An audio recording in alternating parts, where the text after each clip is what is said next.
আসসালামু আলাইকুম ওয়া রাহমাতুল্লাহি ওয়া বারাকাতুহু। আলহামদুলিল্লাহি রাব্বিল আলামিন ওয়াল আকিবাতু লিল মুত্তাকিন নবিয়িনা মুহাম্মাদিন ওয়া আলা আলিহি ওয়া আসহাবিহি আজমাইন ওয়া মান তাবিআহুম বিইহসানিন ইলা ইয়াউমিদ্দিন, আম্মা বা'দ। শুরু হচ্ছে শব্দে শব্দে দর্সে কোরআন এর আজকের এই নবম পর্বে আমরা আলহামদুলিল্লাহ যারা উপনীত হতে পেরেছি, মহান আল্লাহ সুবহানাহু ওয়া তাআলার দরবারে শুকরগুজার হচ্ছি।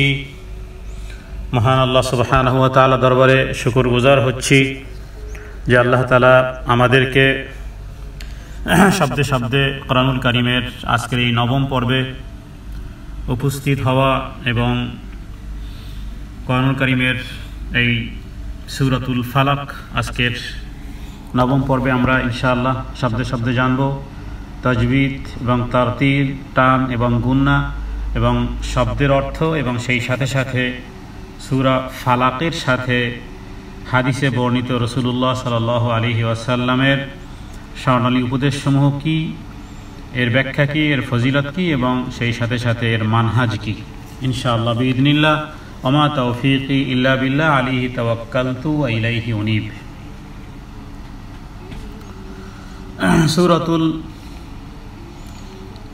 ফালাকের ব্যাপারে রাসূলুল্লাহ সাল্লাল্লাহু আলাইহি ওয়াসাল্লাম এবং সূরা নাসের ব্যাপারে এই দুটি সূরা যেন একই সূত্রে গাঁথা, কারণ উভয় সূরার উপকারিতা এবং কল্যাণ যেমন অপরিসীম, মানুষের জন্য এই দুটি সূরার প্রয়োজন দৈনন্দিন শ্বাস প্রশ্বাসের মতন। কারণ দৈহিক, আত্মিক, শারীরিক, মানসিক এগুলো নিয়েই আমাদের 24 আওয়ার্স। আর দৈহিক হোক অথবা আত্মিক হোক,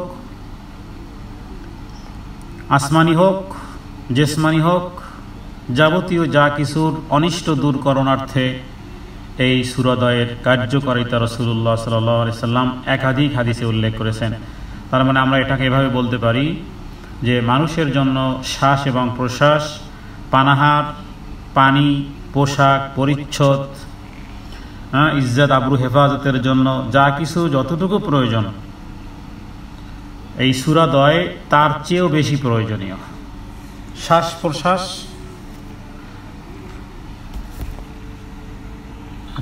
আচ্ছা দেখতেছি আজকের সাউন্ড, সাউন্ড তো ঠিক আছে এখানে।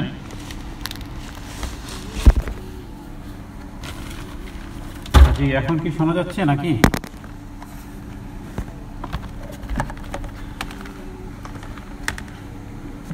বোন রিনা একটা জানান তো আওয়াজ ঠিক আছে কিনা এবার।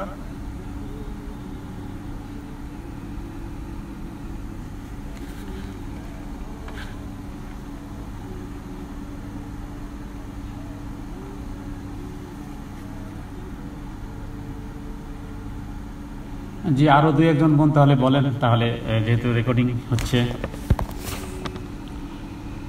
সূরা ফালাক যেহেতু আজকে আমরা তেলাওয়াত করব, অতএব সূরা ফালাকের সাথে হাদিসের কি রিলেটিভ এ বিষয়টি জানার জন্যই আজকের আমরা বা শব্দে শব্দে কোরআনের দর্শগুলো আমরা দেওয়ার চেষ্টা করতেছি। আমরা নিজেরাও জানব এবং অন্যকেও জানানোর চেষ্টা করব, যাতে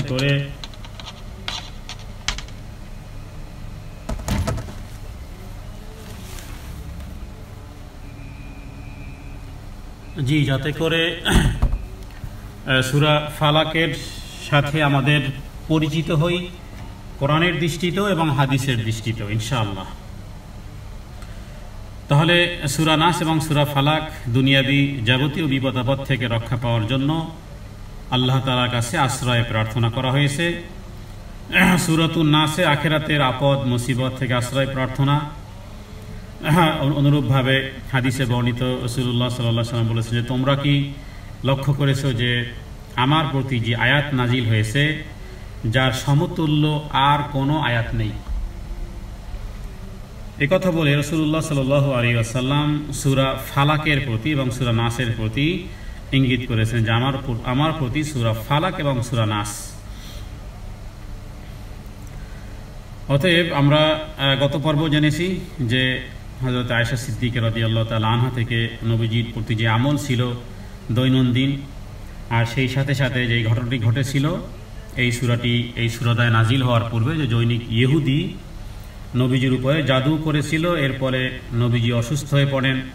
এরপরে জিবরাইল আমিন আগমন করে সংবাদ দিলেন যে জৈনিক ইহুদি আপনার প্রতি জাদু করেছে এবং অমুক কূপের মধ্যে আছে। তখন নবীজি সেই জিনিসটি কূপ থেকে উদ্ধার করলেন এবং তার মধ্যে কয়েকটি গিট্টু ছিল, 11টি গিট্টু ছিল এবং 11টি আয়াত তেলাওয়াত করা হলো। গিট্টুগুলো খোলা হলো এবং রাসূলুল্লাহ সাল্লাল্লাহু আলাইহি ওয়াসাল্লাম তিনি সুস্থ হয়েছিলেন, সম্পূর্ণ সুস্থ হয়েছিলেন।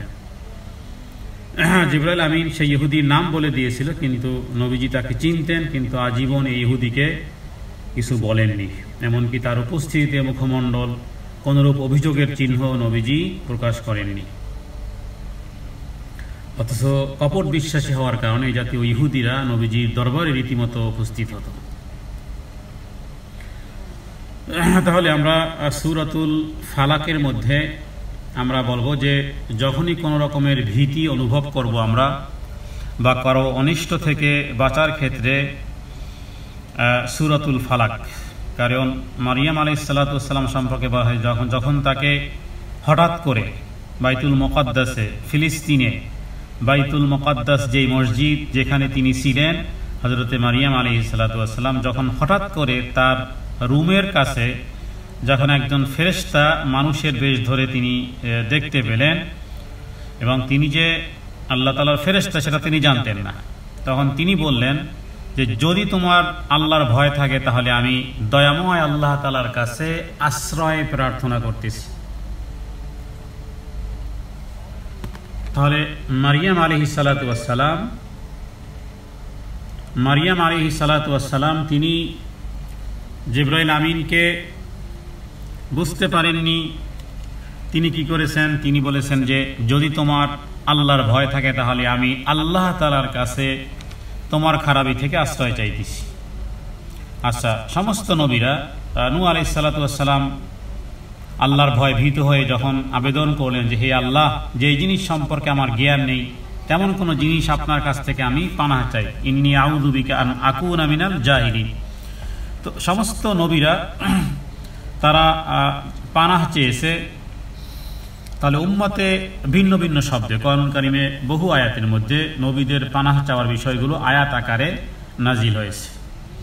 বাকি আপনার আমার জীবনে যেহেতু আর কোরআন অবতীর্ণ আর হবে না, কোরআন কমপ্লিট হয়ে গেছে গ্রন্থ, তাহলে কিয়ামতের আগ মুহূর্ত পর্যন্ত সমস্যা কিন্তু আমাদের জীবনে থাকবে। আর সেই সমস্ত সমস্যার সমাধানে সূরা নাস এবং সূরা ফালাকের আমলই মূলত আসলে আল্লাহ তাআলা আমাদের যাবতীয় সমস্যার সমাধানে আমরা সূরাতুল নাস এবং সূরাতুল ফালাক তেলাওয়াত করব। ইমাম ইবনে কাসির, ইমাম তাবরানী, আরও সমস্ত হাদিস বেত্তাগণ, তাফসীর কারকগণ তারা সূরা ফালাক এবং সূরা নাসের মধ্যে যাবতীয় বিষয় আছে। যেমন সূরাতুল ফালাক মানে ফালাক শব্দের অর্থ হলো যে প্রভাতকাল বা উষাকাল।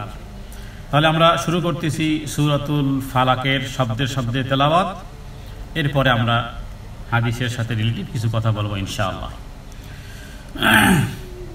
আউযু বিল্লাহি মিনাশ শাইতানির রাজীম। বিসমিল্লাহির রহমানির রহিম। কুল আউযু বিরাব্বিল ফালাক। আয়াতের মধ্যে 4টি শব্দ আছে। কুল গতকালকে বলেছি আমরা কুল বলবো, যদি কুল বলি তাহলে অর্থ হবে খাওয়া, আর যদি কুল বলি তাহলে অর্থ হবে বলা। কুল মানে একটি আমরের সিগা, তার মানে একটা আদেশ সূচক ক্রিয়া, যার অর্থ হলো যে হে নবী আপনি বলুন। আল্লাহ তাআলা নবী মুহাম্মদ রাসূলুল্লাহ সাল্লাল্লাহু আলাইহি সাল্লামের মাধ্যমে শিক্ষা দিচ্ছেন আপনি বলুন। মানে এটা যেহেতু কোরআনুল কারীম, শুধু নবীজি বলবেন না, নবীজি যদি বলেন, নবীজি যদি আশ্রয় চান, তাহলে আপনি আমি আশ্রয় কার কাছে চাইব? নবীজি চাইতেন আল্লাহ তাআলার কাছে, আমরাও চাইব আল্লাহ তাআলার কাছে। তাহলে এখানে কুল, এরপরে আউযু এক বচন, বহু বচন হয় নাউযু, যেমন নাউযু বিল্লাহ, অনুরূপভাবে আউযু বিল্লাহ একই অর্থ হয়। আউযু বিল্লাহ যে অর্থ হয়, নাউযু বিল্লাহর একই অর্থ হয়। এরপরে বিরব্বিল ফালাক, বিরব, রব মানে রব, আর বায় অর্থ সাত ধরনের অর্থ হয়। এখানে বায়ের অর্থ এসেছে নিকটে। তাহলে কুল, হে নবী আপনি বলুন, আউযু, এখানে টান কেন? অ সাকিন, ডানে পেশ আছে, এই কারণে টান হয়েছে। এরপরে বিরব্বিল, কোনো টান নেই, গুন্না নেই। এরপরে ফালাক, এর মধ্যে কোনো টান নেই, গুন্না নেই, তাড়াতাড়ি উচ্চারণ করতে হবে। কুল আউযু রব্বিল ফালাক। যখন তাজবিদ সহ পড়া হবে তখন অর্থ ঠিক থাকবে। তাহলে আমরা কুলকে কুল বলবো না, তাহলে অর্থ ঠিক থাকবে না। কুলের পরে আউযু বলবো। আউযু শব্দের অর্থই হবে আশ্রয় চাওয়া, আমি আশ্রয় চাই। আউযু, আমি আশ্রয় চাই। বিরব্বিল, যেমন যদি বলি যে আমি তোমার কাছে আশ্রয় চাই, আমি তোমার থেকে আশ্রয় চাই, তাহলে আমরা বলবো যে আউযু বিকা। যদি আউযু বিকা বলি, তার মানে আমি তোমার কাছ থেকে আমি আশ্রয় চাই। আর এখানে আমরা আশ্রয় চাচ্ছি কার কাছে? রব্বিল, হ্যাঁ, রবের নিকটে। তাহলে আউযু আশ্রয় চাই, বিরব্বিল ফালাক, বিরব্বিল ফালাক, তার মানে রবের নিকটে আমি আশ্রয় চাই। হে নবী আপনি বলুন, কুল, হে নবী আপনি বলুন, আউযু, যে আমি আশ্রয় চাই। একেবারে বেসিকভাবে নিজের দিকে ইঙ্গিত করেছে, আমি আশ্রয় চাই। তার মানে হলো যে বাচ্চা যতদিন অসুস্থ থাকবে, বাচ্চা যতদিন ছোট থাকবে, ততক্ষণ পর্যন্ত মা বাবা তারা এই সম্বোধনেই এই সূরা তেলাওয়াত করবেন। কিন্তু আউযুর সম্পর্ক কিন্তু আমার সাথে। হ্যাঁ, যদি নাউযু বলি, নাউযু বললে আমরা হয়। যেমন আমি যদি বলি নাউযু, নাউযু বিল্লাহ, মানে আল্লাহ তাআলার কাছে আমরা আশ্রয় চাই। তো এখানে বহু বচন হয়, কিন্তু এখানে এক বচন। তো এক বচন দিয়ে এই জন্য সূরা নাস আর সূরা ফালাকের সম্পর্ক এক বচনের সাথে। বাচ্চা যেদিন পড়া শুরু করতে পারবে সেদিন তাকে শিখিয়ে দিতে হবে, সে পড়বে। তবে তার আগ মুহূর্ত পর্যন্ত মা বাবা তাকে দম করতে পারে। এই জন্য রাকি যারা হয়, যারা ঝাড়ফুঁক করে, সবচেয়ে রাকি হওয়ার বা ঝাড়ফুঁক করার শরীয়ত সম্মত সূরা নাস আর সূরা ফালাকের চেয়ে উত্তম কোনো দোয়া, উত্তম কোনো আশ্রয় কামনা আর কিছুই নেই। না আছে তাওরাতে, না আছে জব্বুরে, না আছে ইঞ্জিলে। এই বিষয়ে আমরা গতকালকের হাদিসে রেফারেন্স উল্লেখ করেছি যে রাসূলুল্লাহ সাল্লাল্লাহু আলাইহি ওয়াসাল্লাম সূরা নাস আর সূরা ফালাকের ব্যাপারে বলেছেন যে এমন দুটি সূরা যা না আছে তাওরাতে, না আছে জব্বুরে, না আছে ইঞ্জিলে, না আছে কোরআনে। কোরআনেও এর দ্বিতীয় আর কোনো সূরা নেই। তো এখানে আউযু মানে আমি আশ্রয় চাই, নাউযু মানে আমরা। তো এখানে আছে আউযু, তার মানে আউযুই পড়তে হবে, এখানে নাউযু পড়া যাবে না। তাহলে অর্থ কি হয়? যে আমার সাথে সম্পৃক্ত। আমি যদি পড়ি আমি ফায়দামন্দ হব, আপনি যদি পড়েন আপনি ফায়দামন্দ হবেন। তাহলে এখানে নবীকে বলা হচ্ছে, হে নবী আপনি বলুন আমি আশ্রয় চাই রবের নিকটে। এখানে ফালাক, ফালাক শব্দের অর্থ অনেকগুলো অর্থ হয়, যদিও তাফসীরগুলোতে উষার অথবা সকাল, অথবা যখন অন্ধকার দূরভীত হয়ে যখন সকাল হয়। এবং হাদিস থেকে আমরা জানি যে এই যে সকাল হয়, এই সকালের সময় জিন্নাত, গোটা পৃথিবীতে জিন্নাত ছড়িয়ে পড়ে। মানে ফালাকের সময় জিন্নাত ছড়িয়ে পড়ে। অন্য হাদিসে আছে যে যখন সূর্য ডুবে যায় তখন শয়তানরা সব দিকে ছড়িয়ে পড়ে। বিধায় মাগরিবের আজানের আগ মুহূর্তে এবং ফজরের আজানের আগ মুহূর্ত, এই সময়গুলোতে দরজা জানালা বন্ধ রাখা উচিত এবং ছোট বাচ্চাদেরকে ঢেকে রাখা উচিত বা ছোট বাচ্চাদের কাছে থাকা উচিত অন্ততপক্ষে এই সময়গুলোতে। কারণ শয়তান কি হয়, শয়তানকে একটা সময় দেওয়া হয়েছে, এই সময়কালে শয়তান দ্রুত ছড়িয়ে পড়ে। আর যে হাদিসে বলা হয়েছে যে সূর্য যখন ডুবে যায় তখন শয়তানরা সব দিকে ছড়িয়ে পড়ে, কাজেই শিশুদেরকে তখন ঘরের মধ্যে রাখো এবং এমনকি নিজেদের গৃহপালিত পশুগুলোও বেঁধে রাখো।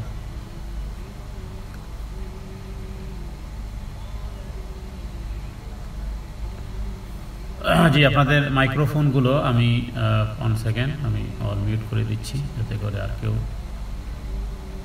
জি আপাতত আর কেউ মাইক্রোফোন খোলার চেষ্টা করবেন না ইনশাআল্লাহ। তাহলে যে কথা বলতেছিলাম যে ফালাক এবং সূর্য যখন ডুবে যায় তখন শয়তান চতুর্দিকে ছড়িয়ে পড়ে। হাদিসের নির্দেশ হলো যে শিশুদেরকে তখন ঘরের মধ্যে রাখো এবং এমনকি গৃহপালিত পশুগুলো বেঁধে রাখো যতক্ষণ না রাতের আধার খতম না হয়ে যায়। তার মানে ওই সময়কালটাতে যেহেতু অনিষ্টকারী বিতাড়িত মরদুদ শয়তান গোটা পৃথিবীতে ছড়িয়ে পড়ে, তো যার কারণে ওই সময় হয় আপনি আল্লাহ তাআলার কাছে পানাহ চাইবেন অথবা সতর্কতা অবলম্বন করবেন। তাহলে কুল আউযু বি রব্বিল ফালাক, আর এখানে ফালাক বলতে সকাল মানে সকাল হওয়ার উপক্রম অথবা যেটাকে উষার বা প্রভাত, প্রভাতই সাধারণত আমাদের ইতে ব্যবহার করা হয় প্রভাতের সময়। তার মানে সকালও হয়নি আবার রাতও শেষ হয়নি, এই সময়কালটায় যেই খারাপি পৃথিবীতে সৃষ্টি হয় সেই খারাপি থেকে আল্লাহ তাআলার কাছে আশ্রয় কামনা করা হয়েছে। এরপরে দ্বিতীয় আয়াত, মিন শাররি মা খালাক। মিন এখানে একটা গুন্না, নুন সাকিনের পরে একফার হরফ এসেছে। নুন সাকিনের পরে নুন যদি সাকিন থাকে তারপরে যদি 15টি অক্ষর আসে, 15টি অক্ষরের মধ্যে একটি হলো তা, সা, জিম, দাল, জাল, জা, সিন, শিন, সদ, দত, তোয়া, দুয়া, ফা, কফ, কাফ।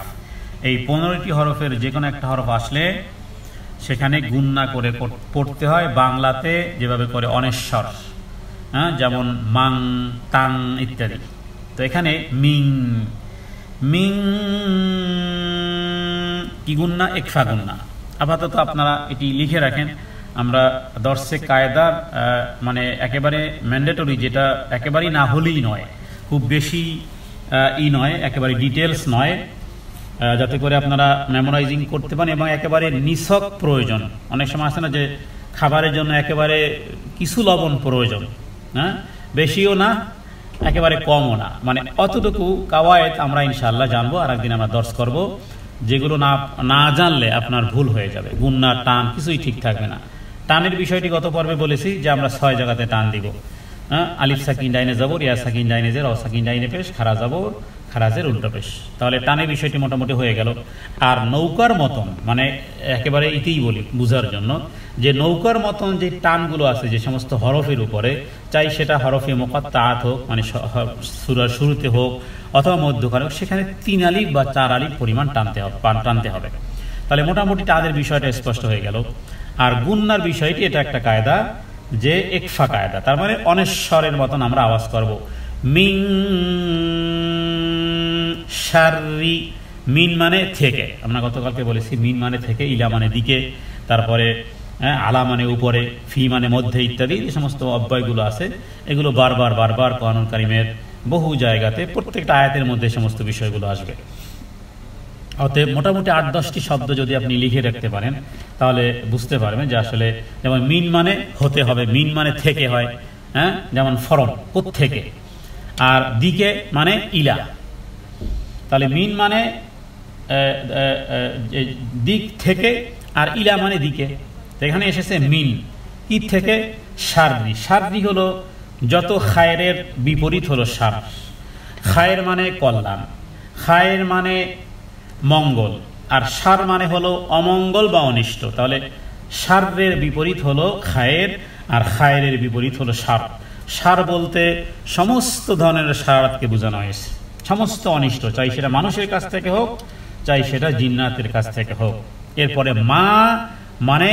মা হলো মায়কুল্লিয়া, মানে মা হলো যে সমস্ত কিছুকে ইনক্লুডিং করে, মা মানে যাহা কিছু। খালাক মানে আল্লাহ তাআলা যা সৃষ্টি করেছেন।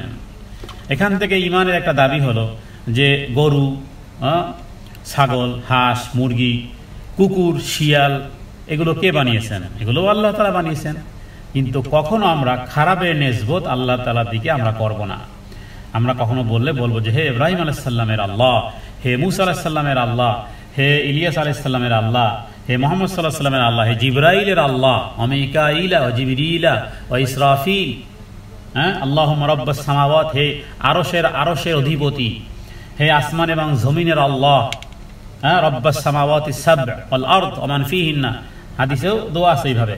তো কখনোই আমরা এটা বলবো না যে সে গরু ছাগল বানানেওয়ালা আল্লাহ, না, এভাবে আল্লাহর দিকে খারাপের নিসবত করা যাবে না।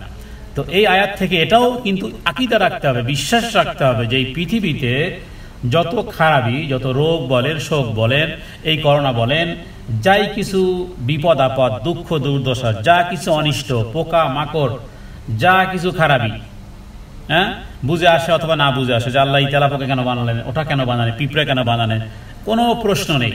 যা কিছু পৃথিবীতে সৃষ্টি করা হয়েছে এবং কিছু কিছু জিনিস আছে যেগুলো আমাদের জন্য অনিষ্ট, কিন্তু অন্য কিছুর জন্য আবার সেগুলো হয়তো মুফিদ, আমাদের জন্য অনিষ্ট।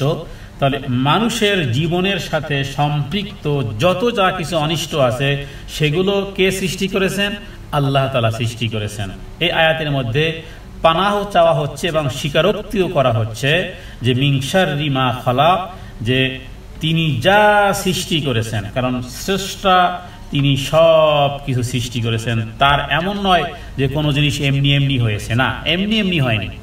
আসমান জমিন চন্দ্র সূর্য গ্রহ নক্ষত্র যেভাবে করে এমনি এমনি হয়নি, অনুরূপভাবে যে সমস্ত পোকা যেগুলো এত ক্ষুদ্র, যেগুলো কখনো চোখেও দেখা যায় না, এমন ছোট্ট ছোট্ট ক্ষুদ্র ক্ষুদ্র বিভিন্ন জীবাণু, বিভিন্ন ভাইরাস এগুলো আছে, যেগুলো নড়াচড়া করে, যেগুলো মুভ হয়, তো সব কিছু আল্লাহ তাআলা তিনি সৃষ্টি করেছেন।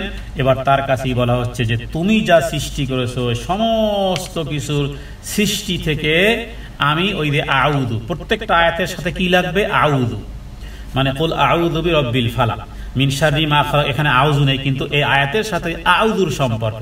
তারপরে মিন শাররি গাসিকিন ইযা ওয়াকাব, আয়াতের সাথে ওই আউযুর সম্পর্ক, মানে সব জায়গাতে আছে আউযু আউযু আউযু, মানে কি? আশ্রয় চাই। মিন শাররি হাসিদিন ইযা হাসাদ, এখানেও আছে আউযু। তাহলে সূরার শুরু থেকে শেষ পর্যন্ত প্রত্যেকটি আয়াতের সাথে কিন্তু আউযু শব্দ আছে, তার মানে আশ্রয় চাই। তাহলে এখানে দ্বিতীয় আয়াতে আমরা বলেছি কি মিন শাররি মা খালাক। মায় কেন টান দিলাম? মায় টান দিয়েছি এই কারণে যেহেতু আলিফ সাকিন ডাইনে জবর আছে। যেই কথাটি আমি আপনাদের কাছ থেকে এক শ্বাসে শুনতে চেয়েছি এবং অনেকে এক শ্বাসেও শুনিয়েছেন। এক শ্বাসে যে কথাটা আপনাকে শোনাতে হবে এই দর্শে অংশগ্রহণকারিনী হিসেবে, সেটি হলো আলিফ সাকিন ডাইনে জবর, ইয়া সাকিন ডাইনে জের, অ সাকিন ডাইনে পেশ, খারা জবর খারা জের উল্টো পেশ। এই যে এক শ্বাস আমি বলে ফেললাম, কারণ এই ছয়টি হলো টানের কায়দা। টান দিবেন অর্থ বরাবর থাকবে, টান দিবেন না অর্থ ভেঙ্গে চুরে একাকার হয়ে যাবে। অতএব একেবারেই কমন বিষয়। তাহলে টানের জায়গায় লম্বা টান দেন, কোনো অসুবিধা নেই। যেমন এখানে যদি আমি মা টান না দেই, মিন শাররি মা খালাক, এখানে যদি মাকে আমি টান না দেই, তাহলে এই যাবতীয় বিষয় যা কিছু এই অর্থই আসে না, এই অর্থই আসে না, তখন তার কোনো অর্থই হয় না, এটা একেবারে অর্থহীন হয়ে যায়। তাহলে অর্থহীন হয়ে যায় শুধু টান না দেওয়ার কারণে। আর যখন আমি টান দিব মিন শাররি মা, এই মা ধরে টান দিলাম, টান দেওয়ার কারণে যেন গোটা পৃথিবীর সমস্ত অনিষ্টকারী জিনিসকে শামিল করে নিয়েছে। এরপরে বললাম খালাক, যা তুমি সৃষ্টি করেছো। তো মাতে যদি টান না দেন তাহলে আর হবে না। আর তাহলে মাতে কেন টান দিলাম? আলিফ সাকিন ডাইনে জবর, মিন শাররি মা, এখানে শার দেরি করা যাবে না, কারণ হরকতের উচ্চারণ তাড়াতাড়ি করতে হয়। হরকত কাকে বলা হয়? যখন জবর হয় কোনো হরফের উপরে, হরফ মানে অক্ষর, তাহলে জবর কিংবা জে কিংবা পেশ যখন কোনো হরফের উপরে হয় তখন সেটাকে আরবিতে হরকত বলা হয়। যেমন আকার, রসিকার, রস্যকার, দীর্ঘকার, ইকার, একার, ঐকার, ওকার, ওঙ্কার ইত্যাদি। তো এক্ষেত্রে এই আরবিতে কোনো একার হয় না, মনে রাখবেন। আরবিতে আকার হবে, ইকার হবে, রস্যকার হবে, একার হবে না। এই যে আলিফ বেতে সে, এ বেতে সে নাই, সেই দিন শেষ, এখন আলিফ বা তা পড়তে হবে। তাহলে এখানে মিন শাররি মিন শাররি মা খালাক বলতে যে যা কিছু আল্লাহ তাআলা সৃষ্টি করেছেন, যেগুলো আমরা দেখি অথবা দেখি না। অনেক সময় অনেক বিপদ আপদ আমরা দেখি না, হঠাৎ করে ঘর থেকে সুন্দর মতো বের হয়েছে, গাড়ি অ্যাক্সিডেন্ট করেছে, অথবা এমন আচানক কোনো হঠাৎ করে অপ্রত্যাশিত অনিষ্ট বিপদ যা মানুষকে কখনো কখনো সরাসরি এফেক্ট করে, আবার কখনো মুসিবত বিপদ আপদের কারণ হয়ে আসে। তো কোরআন এবং হাদিসে যে সমস্ত বস্তু থেকে আশ্রয় চাওয়ার কথা বলা হয়েছে সেগুলো বিভিন্ন প্রকারের মধ্যে সীমাবদ্ধ, বিভিন্নভাবে, যেগুলোর এক্সপ্লেন করলে সারা রাত ধরে করলেও শেষ হবে না, কারণ অনিষ্টতা বিভিন্নভাবে আসে। কখনো আমাদের হাতের কামাই হয়, কখনো কখনো বুঝ ব্যবস্থা ঠিক নেই, বোকার মতো কাজ করেছি, এবার সেটার মাসুল দিচ্ছি, হয়তোবা এভাবে করে জ্ঞানের অপূর্ণতা বলেন অথবা কর্ম ভুলে যাওয়া। যেমন নাকি আমাদের দেশে ডাক্তাররা রোগী অপারেশন করতে গিয়ে পেটের মধ্যেই সিজার রেখে দিয়েছে, পেটের মধ্যেই অস্ত্র রেখে দিয়েছে। এটাও জাহালাত, এটাও এক ধরনের ভুল, এটাও এক ধরনের তার উপর বিপদ। তো বিভিন্নভাবে বিপদ আপদ মানুষের জীবনে যে কোনো মুহূর্তে আসতে পারে, আর সেই সমস্ত বিপদের ক্ষেত্রে প্রোটেক্ট দিবে যেই সূরাদ্বয় সেটি হলো সূরা নাস এবং সূরা ফালাক। এবং প্রতিটি আয়াতে আয়াতে প্রত্যেকটি অ্যাপ্লাইগুলো যেন গোটা পৃথিবীর বিভিন্ন সেক্টরকে যেন মুষ্টিবদ্ধ করে রেখেছে, যেন তালাবদ্ধ করে রেখেছে, যেমন জিম পরিয়ে রেখেছে, যেভাবে করে ঘোড়ার জিম ধরে আটকিয়ে রাখা হয়, ঠিক এগুলো বলার দ্বারা এগুলো আল্লাহই সৃষ্টি করেছেন। কিন্তু সেই আল্লাহ তাআলাই রাসূলুল্লাহ সাল্লাল্লাহু আলাইহি ওয়াসাল্লামের উপরে এই আয়াত নাজিল করার মাধ্যমে বুঝিয়েছেন যে সৃষ্টি করেছি আমি, পানাহ চাইবে তো আমিই পানাহ দেব, কারণ কন্ট্রোল আল্লাহ তাআলার হাতে, কন্ট্রোল আল্লাহ তাআলার হাতে। কোনো বাড়ির সামনে যদি কোনো পাগলা কুকুর থাকে, কেউ হয়তো বলবে পাগলা কুকুরের রাস্তা দিয়ে চলার ক্ষেত্রে আমরা লাঠি নেব, কেউ বলবে আগুন নেব, কেউ বলবো শায়েস্তা করবো, সবাই মিলে জিলে। এর চেয়ে উত্তম কি হয়, ওই পাগলা কুকুরের মালিক যে, তাকে বললেই হয় যে কুকুরটা বেঁধে রাখেন। বিষয়টা, উদাহরণটা ঠিক এই রকমের। শয়তানের বিরুদ্ধে আপনি কি করবেন, এর চেয়ে শয়তানকে যিনি করায়ত্ত করতে পারেন সেই রবের কাছে যদি বলেন কুল আউযু বিরাব্বিল ফালাক, কুল আউযু বিরাব্বিন নাস, এটা উত্তম হলো না? কোরআনুল কারীম তো তেলাওয়াত হলো, রাসূলুল্লাহ সাল্লাল্লাহু আলাইহি ওয়াসাল্লামের আমল হলো। কারণ শয়তান লাঠিকে, বাঁশকে আর কামানকে, রাইফেলকে ভয় পায় না, বরং আপনি যখন এভাবে করে আল্লাহ তাআলার কাছে পানাহ চাইবেন, আল্লাহ তাআলাও সেটাই চান যে অনিষ্টকারিতার সৃষ্টির ব্যাপার যাবতীয় যা কিছু আল্লাহ তাআলার কাছে আমি সেগুলোর অনিষ্ট থেকে আমি আল্লাহ তাআলার কাছে পানাহ চাই। তো এই অনিষ্ট এটি ব্যাপক অর্থ, এতে শয়তান আছে, শয়তানের বংশধর আছে, এমনকি জাহান্নাম পর্যন্ত আছে। জাহান্নাম কি অনিষ্ট না? কবরে আযাব কি অনিষ্ট না? শুধু কি দুনিয়ার খারাপই চাইলেন না? এই আয়াতের মানহাজ হলো যে আমার জন্ম থেকে পর্যন্ত জান্নাত পর্যন্ত চলার পথে যে সমস্ত স্টেশনগুলো আমাকে পার হতে হবে, বাল্যকালের একটা দুগ্ধপালীন সময় পার করতে হবে, সেই সময়কালে মানুষ আগুন পর্যন্ত মুখে দেয়। আপনি ছোট বাচ্চার সামনে আপনি যদি রাখেন, কোনো ক্ষতিকর বিষয় রাখেন, দেখবেন যে ও ফট করে উঠে মুখে দিচ্ছে, তাহলে এটা অবুঝ। এখান থেকে শুরু করে বুঝ হওয়ার পরে জাহান্নাম, সেটাও আমাদের অনিষ্ট। যেন সেখান থেকেও শয়তান এবং জাহান্নাম, কবর, হাসর, পুলসিরাত, মিজান, যাবতীয় যে সমস্ত স্টেশনগুলো আছে, সমস্ত খারাপি থেকে পানাহ চাওয়ার জন্য এই কুল আউযু বিরাব্বিল ফালাক এবং মিন শাররি মা খালাক যথেষ্ট। কারণ জাহান্নাম কে সৃষ্টি করেছে, কথার অর্থ আমরা বুঝি না, যার কারণে ব্যাপকতা বুঝি না। মিন শাররি মা খালাক বললাম যে আল্লাহ তুমি যত খারাপি সৃষ্টি করেছো সেগুলো থেকে পানাহ চাই। তাহলে কবরে যদি আযাব হয়, সে আযাব কে সৃষ্টি করেছেন? কবরে যে ফেরেশতারা লোহার পিটানি দেবে, সেগুলো কার হুকুমে? সেগুলো কি আল্লাহর সৃষ্টি নয়? ও লোহাও আল্লাহর সৃষ্টি, যেই ফেরেশতা অন্ধ ফেরেশতা পিটাবে ও আল্লাহর সৃষ্টি। সাপে যদি কাটে সে সাপ কার সৃষ্টি? তাহলে এখানে বলাই হচ্ছে মিন শাররি মা খালাক, হে প্রভু যা কিছু তুমি সৃষ্টি করেছো, আসমানে, জমিনে, মাটির নিচে, কবরে, হাসরে, পুলসিরাতে, মিজানে, এমনকি জাহান্নামও তোমার সৃষ্টি। এই জাহান্নামের অনিষ্ট, এটাও আমাদের জন্য অনিষ্ট। সমস্ত জিনিস থেকে আশ্রয় তো চাই, দুনিয়ার জীবদ্দশায় মানুষের ক্ষতি থেকেও আশ্রয় চাই। তো এর চেয়ে বড় সূরা, এর চেয়ে ব্যাপকতা বিধায় রাসূলুল্লাহ সাল্লাল্লাহু আলাইহি ওয়াসাল্লাম বলেছেন যে এই সূরা দয়ের মতন, নাস আর ফালাকের মতন, নাস মানে না জমিনে এবং না তাওরাতে, না ইনজিলে, না কোরআনে আর কোথাও এই সূরা নেই। কারণ ব্যাপকতা কত, সুবহানাল্লাহ, ব্যাপকতা কত, সুবহানাল্লাহ ওয়া বিহামদিহি। তবে মা খলাক ব্যাপক অর্থবোধক শব্দ। এতে শয়তান আছে, মানুষ শয়তান আছে, মানুষ শয়তানের বংশধর আছে, জিন শয়তানের বংশধর আছে। আমার জীবনের যত বাঁকে বাঁকে যেথায় আমার কষ্ট, দুঃখ, দুর্দশা, যেখানে আমার হতাশা, ব্যঞ্জনা, আমার শারীরিক, আমার আর্থিক, আমার মানসিক, আসমানি বালা মুসিবত, বিপদ আপদ, everything A to Z, Alif two ইয়া, যা কিছু হবে সমস্ত জিনিস থেকে আশ্রয় চাওয়া হয়েছে এই মিন শাররি মা খালাক বলে। মিন শাররি মা খালাক বলে রবের কাছে চাওয়া হয়েছে। কারণ এগুলো আমার আল্লাহ তাআলাই সৃষ্টি করেছেন। আল্লাহ তাআলা জান্নাত বানিয়েছেন, জাহান্নামও তিনিই বানিয়েছেন। জাহান্নামও তারই সৃষ্টি। জাহান্নাম মাখলুক, জান্নাত মাখলুক, সব আল্লাহ তাআলা সৃষ্টি করেছেন। জিন্নাত এগুলো আল্লাহ সৃষ্টি করেছেন। তো সেই রবের কাছেই আমরা মিন শাররি মা খালাক বলে পানাহ চেয়েছি। তাহলে মিন শব্দের অর্থ কি বলেছি? মিন শব্দের অর্থ হলো থেকে, শাররি শব্দের অর্থ হলো অনিষ্ট। মা যখন টেনে বলবেন তখন হবে যাহা কিছু, আর খলাক মানে সৃষ্টি করেছেন। এবার তৃতীয় আয়াত, অমিন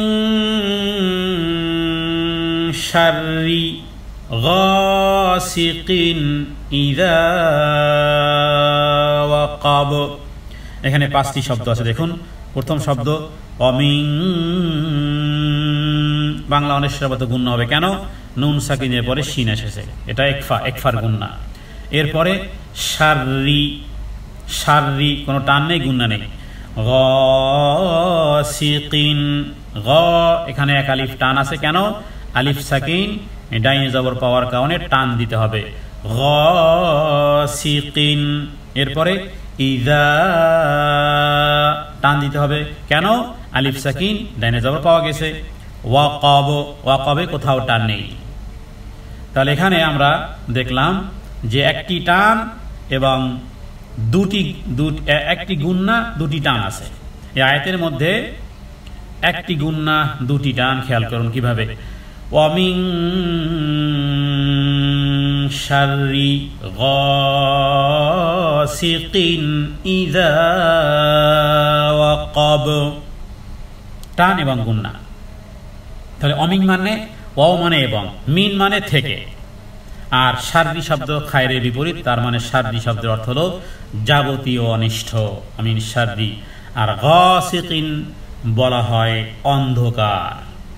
দেখুন, অন্ধকারে আপনি কিছুই দেখেন না, এটাও এক ধরনের খারাপি। হোঁচট খেতে পারেন, সামনে রাস্তা না গাছ না কি কিছুই জানতে পারেন না।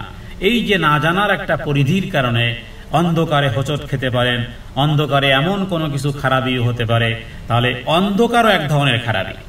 যারা শহরে বড় হয় তারা গ্রামগঞ্জে গেলে এমনি ভয় পায়। হ্যাঁ, রাত্রে জানালার কাছে গেতে এমনি ভয় পায়। কয়জন সাহসী নারী বা কয়জন সাহসী পুরুষ আছে? হ্যাঁ, 2-4 জন আছে যে অন্ধকারে দপদপ দপদপ করে হেঁটে যায়। অথচ আমরা লাইট দিয়েও হাঁটতে পারি না অন্ধকারের মধ্যে, তাও যেন পড়ে যাচ্ছি। তো এখানে অন্ধকারও এক ধরনের খারাপি। আর যত খারাপি বেশিরভাগ অন্ধকারের মধ্যেই করা হয়। হ্যাঁ, চোর বলেন, ডাকাত বলেন, অথবা আরো বহু ধরনের খারাপি, রাত্রকেন্দ্রিক বহু খারাপির সৃষ্টি হয়। সেটা মানুষের খারাপিও হতে পারে, সেটা অশ্লীলতা, অসভ্যতা, বেহায়াপনা, বেলাল্লাপনা, জেনা, বেবিচার, চুরি ডাকাতি থেকে শুরু করে বহু খারাপি, অথবা জিন্নাতেরা বহু খারাপি রাত্রিকালীন হয়, যেটা অন্ধকার। অন্ধকারে মানুষের নজর কাজ করে না। তো এই গাসিকিন বলতে অন্ধকার ব্যাপী যাবতীয় যা কিছু আছে বলা হয়েছে। গাসিকিন মানে অন্ধকার, অন্ধকারকারী। ইদা মানে যখন, আর ওয়াকাব মানে যখন অন্ধকার আচ্ছন্ন হয়। তার মানে রাতে অন্ধকারের অনিষ্ট থেকে যখন সেই রাত গভীর হয়। তাহলে রাতের সাথে অনেক খারাপি লুকিয়ে আছে। রাতের অন্ধকার, রাতের অনিষ্ট থেকে যখন তা আচ্ছন্ন হয়, অথবা অন্ধকার রাত্রি অনিষ্ট থেকে যখন তা সমাগত হয়, তার মানে মাগরিব থেকে শুরু করে একেবারে ফজরের আগ মুহূর্ত পর্যন্ত এই সময়কালটা।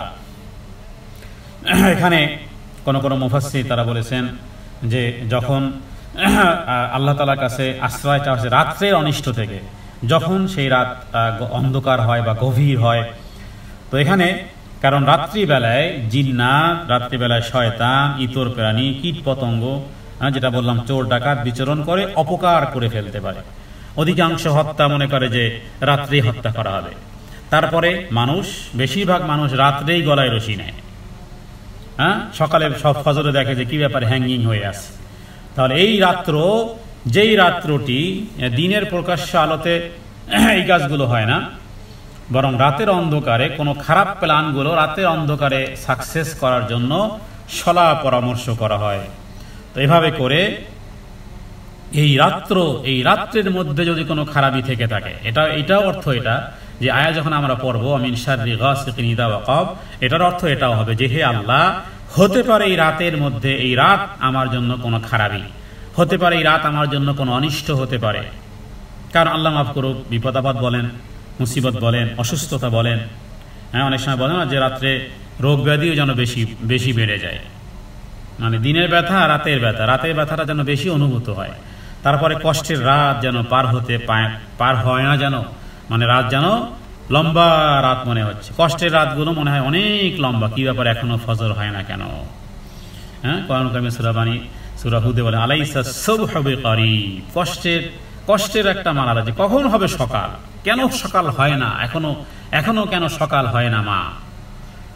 আল্লাহ বলছেন আলাইসা সুবহু বিকারিব, সকাল খুব অতি নিকটই। তো এখানে এই যে রাত্রের যে সমস্ত অনিষ্ট থেকে বিপদ আপদ, এবং এমনকি বিপদ আপদও আসমান থেকে নাজিল হয় রাত্রিবেলা। করোনা নিশ্চয়ই রাত্রেবেলায় নাজিল হয়েছে। পৃথিবীতে যে সমস্ত বড় বড় ধরনের বিপদ আপদ এসেছে, সেটা মানুষকে ধ্বংস করা হোক, যেমন আদ জাতি, সামুদ জাতি, বিভিন্ন জাতিকে আল্লাহ তাআলা ধ্বংস করেছেন রাত্রিকালীন। কওমে হুদের ঘটনা জানেন, ফজরের আগ মুহূর্তে জমিনটাকে আস্তে আস্তে উপরে নিয়ে যাওয়া হয়েছে, আসমান থেকে চিৎপটাং করে ছেড়ে দেওয়া হয়েছে। এরপরে ফেরেশতারা প্রত্যেক ব্যক্তির নামে নামে পাথর নিক্ষেপ করেছে। আদ জাতিকে আল্লাহ তাআলা কঠিন ভাবে 5 ধরনের বিপদ দিয়ে ধ্বংস করেছেন। ঘটনা ছিল রাতে। সমস্ত যত বিপদ আপদ, বেশিরভাগ বিপদ আপদ মানে আসমানি যে সমস্ত বিপদ আপদ, আল্লাহ তাআলা চূড়ান্ত ফায়সালা করেন জাতিকে ধ্বংস করে দিবেন। কওমে আদকে, কওমে সামুদকে, কওমে হুদকে একেবারেই রাত্রিকালীন ঘুমিয়েছিল আরাম আয়েশের মধ্যে হঠাৎ করে কি ঘটে গেল, বা চিৎকার চিল্লাচিল্লি, আসমানের বিপদ এসে গেছে। বহু বিপদ আপদ আল্লাহ তাআলা রাত্রের সাথে সম্পৃক্ত রেখেছেন। পৃথিবীর অনেক দেশে আমরা যেমন কিছুদিন আগে দেখলাম যে ভূমিকম্প, সম্ভবত তুর্কিতে না জানি প্যালেস্টাইনে, যে বড় ধরনের ভূমিকম্প হলো, রাত্রিকালীন ভূমিকম্প হলো। তো প্রত্যেকটা রাত্রের না জানি কি বিপদ আপদ রয়ে গেছে। তো এখানে আল্লাহ তাআলার কাছে আশ্রয় চাওয়ার হুকুম হয়েছে। এক্ষেত্রে একটি হাদিসে বলি, রিয়াদুস সালিহিনে হাদিসটি রয়েছে যে হতে পারে আপনি বিপদ আপদ থেকে পানাহ চেয়েছেন, আর এক ব্যক্তি বিপদ আপদ থেকে পানাহ চায়নি। উভয় ব্যক্তি মনে করুন ধ্বংস হয়ে গেছে, উভয় ব্যক্তি মনে করেন ভূমিধসে, ভূমিকম্পে মনে করেন উভয় ব্যক্তি চলে গেছে। হাদিস হযরত আয়েশা সিদ্দিকা রাদিয়াল্লাহু তাআলা আনহা বলেন, ইয়া রাসূলুল্লাহ, তো উভয়ের ঘটনা তো একই। তখন নবীজি বলেছেন, আয়েশা, যদি উভয়েও একই ধ্বংসস্তূপেও মারা যায়, কিন্তু প্রত্যেক ব্যক্তি আপন নিয়তের কারণে আল্লাহ তাআলা তার হাসর, তার ময়দান আলাদা করবেন। কারণ আপনি যদি ধ্বংসও হন, রবের কাছে আশ্রয় চেয়ে তারপর ধ্বংস হয়েছেন, ধ্বংস তো একদিন হবেই। পৃথিবী ধ্বংস হবে, মালাকুল মউত যে মৃত্যু ফেরেশতা ও ধ্বংস হবে, কুল্লু মান আলাইহা ফান ওয়া ইয়াবকা ওয়াজহু রাব্বিকা। কিন্তু আপনার যাওয়াটা, আপনার ধ্বংসটাকে ধ্বংস হিসেবে বলা যায় না, বরং আপনার যাওয়াটা মঙ্গলময়।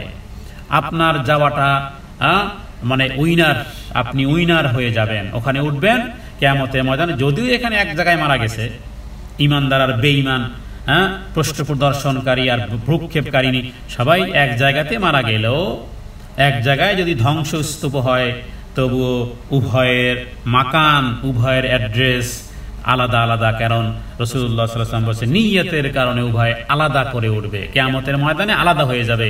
আল্লাহর পক্ষ থেকে আসবে আমতাজুল ইয়াউমা আইয়ুহাল মুজরিমুন, অপরাধীরা আজকে আলাদা হয়ে যাও। এক ঘোষণার সাথে আপনি কাউকে হাত ধরেও রাখতে পারবেন না। দেখবেন যে এক বর্ডার এসে আপনাকে আর তাকে আলাদা করে ফেলেছে। যখন সূরা ইয়াসিনের মধ্যে আল্লাহ বলেছেন অমতাজ, আজকের পৃথক করে ফেলবো, আইয়ুহাল মুজরিমুন, অপরাধীদেরকে আজকের আমি আলাদা করে ফেলবো। আর অন্যত আল্লাহ তাআলা বলেছেন তোমরা কি যে হিসাব কিতাব করো, আফানাজালুল মুসলিমিনা কাল মুজরিমিন মা লাকুম কাইফা তাহকুমুন। মানে আল্লাহ তাআলা প্রশ্ন করেছেন কেমন তোমাদের বিচার, কাইফা তাহকুমুন, কি বিচার করো। আমি অপরাধীদেরকে আর নিরপরাধকে আমি এক জায়গায় রাখবো? কশ্চিন কালেও নয়। হতে পারে একসাথেই বসবাস, একসাথেই দুনিয়ার জীবন যাপন, কিন্তু অপরাধী আর নিরপরাধকে আমি কখনোই একত্রিত করব না। আফানাজালুল, কিভাবে আমি করতে পারি, মুসলিমিনা কাল মুজরিমিন, অপরাধী যারা তাদের সাথে যে আচরণ করা হবে আর যারা সারেন্ডার করেছে তাদের সাথে কিভাবে এক আচরণ হতে পারে, কখনোই নয়। সূরা নাস আর ফালাক যে রাত্রে পড়েছেন আপনি স্যালেন্ডারকারিনী, আর যে সূরা নাস আর ফালাক পড়েনি সে স্যালেন্ডারকারিনী নয়। তাহলে উভয়ে কখনোই একত্রিত হবে না, উভয়ের মর্তবা মর্যাদা কখনোই এক নয়, অবশ্যই ভিন্নতা থাকবে। হযরত আয়েশা সিদ্দিকা রাদিয়াল্লাহু তাআলা তিনি বলেছেন যে এক রাত্রে আকাশে চাঁদ ঝলমল করতেছিল। রাসূলুল্লাহ সাল্লাল্লাহু আলাইহি ওয়াসাল্লাম আমার হাত ধরে তার দিকে ইশারা করে বললেন যে হে আয়েশা, আল্লাহ তাআলার কাছে পানাহ চাও, আল্লাহ তাআলার কাছে পানাহ চাও। হাদাল গাসিকি ইদা ওয়াকাব, এই হচ্ছে সেই গাসিক ইদা ওয়াকাব। তো ইমাম তিরমিজি হাদিস এনেছেন চাঁদের উদয় যেহেতু রাতের বেলাই হয়ে থাকে এবং দিনের বেলা চাঁদ আকাশের গায়ে থাকলেও সেটা উজ্জ্বল থাকে না। রাসূলুল্লাহ সাল্লাল্লাহু আলাইহি ওয়াসাল্লামের অর্থ হলো যে এই যে আগমন, মানে রাত থেকে আল্লাহ তাআলার কাছে আশ্রয় চাও। অনুরূপভাবে নবীজি যেভাবে করে বলেছেন যে সূর্য যখন ডুবে যায় সেটাও রাত, এদিকেও রাত ওদিকেও রাত। তাহলে সূর্য যখন ডুবে যাবে তখন সহিহ বুখারী হাদিস অনুযায়ী যে যেহেতু শয়তান তখন ছড়িয়ে ছিটিয়ে পড়ে এবং হিংস্র জন্তু, ক্ষতিকর প্রাণী, পোকা মাকড়, অপরাধ প্রবণকারীরা রেডি হয়। আমি একবার মাওয়ার পরে ডাকাতের কবলে পড়েছি, আমার সব কিছু নিয়ে গেছে, আমার বুকে পর্যন্ত ছুরি আঘাত করেছে। গভীর রাত, রাত 2টা 2:30 3টা দিকে, সমস্ত আগে পরে কোনো গাড়ি নেই, রাতের অন্ধকারে ডাকাতি করতেছে। তো এই ডাকাতরা, চোরেরা সব প্রস্তুত হয় যেহেতু রাত আসতেছে। আর যারা ইমানদার তারাও প্রস্তুত হয় আসতেছে রাতে হবে রবের ইবাদত। এখন যৌবন যার, রাত্রিকালীন ইবাদতে সময় পার করার শ্রেষ্ঠ সময় তার। এখন যৌবন যার, রাত্রিকালীন ইবাদত করার শ্রেষ্ঠ সময় তার। অতএব প্রত্যেক হিংস্র প্রাণী ও হিংস্র মানুষও তাদের জঘন্য ইচ্ছা পূরণের আশা নিয়ে বাসা থেকে রাত্রিকালীন বের হয়। অতএব এখানে আমরা রাত্রিকালীন যখন ছড়িয়ে ছিটিয়ে পড়ে তখন সেই খারাপি থেকে আল্লাহ তাআলার কাছে এই গাসিকিন ইযা ওয়াকাব বলে পানাহ চাওয়া হয়েছে। এরপরে চতুর্থ আয়াত, অমিন শাররিন নাফাসাতি ফিল উকাদ। আয়াতটি একটু কঠিন মনে হতে পারে। অমিন এখানে একফা গুন্না, নুন সাকিনের পরে শিন এসেছে। শাররি টান নেই, গুন্নাও নেই, শুধু অমিন গুন্না আছে। বাকি শাররিন ধরেছে নুনকে, নুনের উপরে তাসদিদ থাকার কারণে ওয়াজিব গুন্না হয়। নুনের উপরে মিমের উপরে তাসদিদ থাকলে কি হয়? ওয়াজিব গুন্না হয়। তাহলে এখানে গুন্নাও করতে হবে, আবার ফাইল উপরে খাড়া জবর থাকার কারণে টানও দিতে হবে। এরপরে ফিল উকদ, ফি যদি আলাদা করে পড়ি তাহলে টান হবে, কিন্তু যেহেতু আমি মিলিয়ে পড়তেছি যার কারণে ফি ধরবে লামকে, ফিল উকদ। ওয়া মিন শাররিন নাফাসাতি, নাফা টান, সাতেও খাড়া জবর টান। তাহলে আয়াতের মধ্যে দুটি গুন্না এবং দুটি টান, দুটি গুন্না দুটি টান। অমিন এক গুন্না, শাররিন অজিব গুন্না, নুনের উপরে তাসদিদ থাকার কারণে। এরপরে দুটি টান, নাফাসাতি ফিল উকদ, দুটি টান, দুটি গুন্নার ব্যতীত যেন 3 টান না হয়, 3 গুন্না না হয়। অমিন মানে এবং, অ মানে এবং, মিন মানে থেকে। অমিং শাররি মানে সমস্ত অনিষ্ট বা সমস্ত খারাপি থেকে। এরপরে নাফফাসাতি, নাফফাসাত বলতে এক ধরনের খারাপি যা নাকি রাত্রেই করা হয়, মানে রাতের অনিষ্ট। যদিও নাফাখা ইয়ানফুখু মানে ফু দেওয়া, কারণ জাদু ব্ল্যাক ম্যাজিক বলেন অথবা অন্য যে সমস্ত জাদুবিদ্যা আছে বা শয়তানি বিদ্যা আছে বা মানুষের ক্ষতি করার যত মন্ত্রতন্ত্র যা কিছু আছে এগুলো এক ধরনের ফু দেওয়া হয়। শয়তানও ফু দেয়, মানুষও ফু দেয়। তো এই জন্য আমরাও ফু দেব, তবে হাদিসে বর্ণিত যেখানে যেখানে ফু দিতে হবে সেখানে ফু দেব। তো এখানে নাফফাসাতি মানে রাতের অন্ধকারে যারা ফু দেয়। ফি মানে মধ্যে, আল উকদ, উকদ মানে হলো যে এক ধরনের গিরা বা গিট্টু। গিরা বা গিট্টু আপনারা দেখবেন হিন্দুরা তারা যে সমস্ত তাগা পরে হাতে, মুসলমানেরাও হাতে তাগা পরে, কোমরে তাগা পরে, পায়ে তাগা পরে ইত্যাদি, সেগুলো তো দেখবেন যে এক ধরনের গিট্টু দেওয়া আছে। এই গিট্টু এক ধরনের শয়তানি বিদ্যা। সোজা রাখবে না, কারণ গিট্টু এক ধরনের শয়তানি বিদ্যা। তাহলে এখানে শুধু গিট্টুই না, বরং শয়তানি বিদ্যার যা কিছু আছে সেটা যেই অ্যাঙ্গেলে হোক না কেন, এই আয়াতের মধ্যে অনিষ্ট চাওয়া হয়েছে আল্লাহ তাআলার কাছে। অমিং শাররি, যে এবং আল্লাহ আপনার কাছে পানাহ চাচ্ছে। ওই যে আউযু, প্রত্যেকটা জায়গাতে কি লাগবে? আউযু মানে আশ্রয় চাই ওই সমস্ত অনিষ্ট থেকে যা নাকি গিরায় ফু দানকারী বা জাদু করার উদ্দেশ্যে গিরায় ফুৎকার দানকারী বা গ্রন্থিতে ফুৎকার জাদুকারীদের অনিষ্ট থেকে, রাতে অনিষ্টর মধ্যে এই জাদু থেকে শুরু করে সমস্ত শয়তানির বিদ্যা থেকে আল্লাহ তাআলার কাছে পানাহ চাওয়া হয়েছে। তাহলে পানাহ চাইলাম কার কাছে? আল্লাহ সুবহানাহু ওয়া তাআলার কাছে। অমিন শাররিন নাফফাসাতি ফিল উকদ।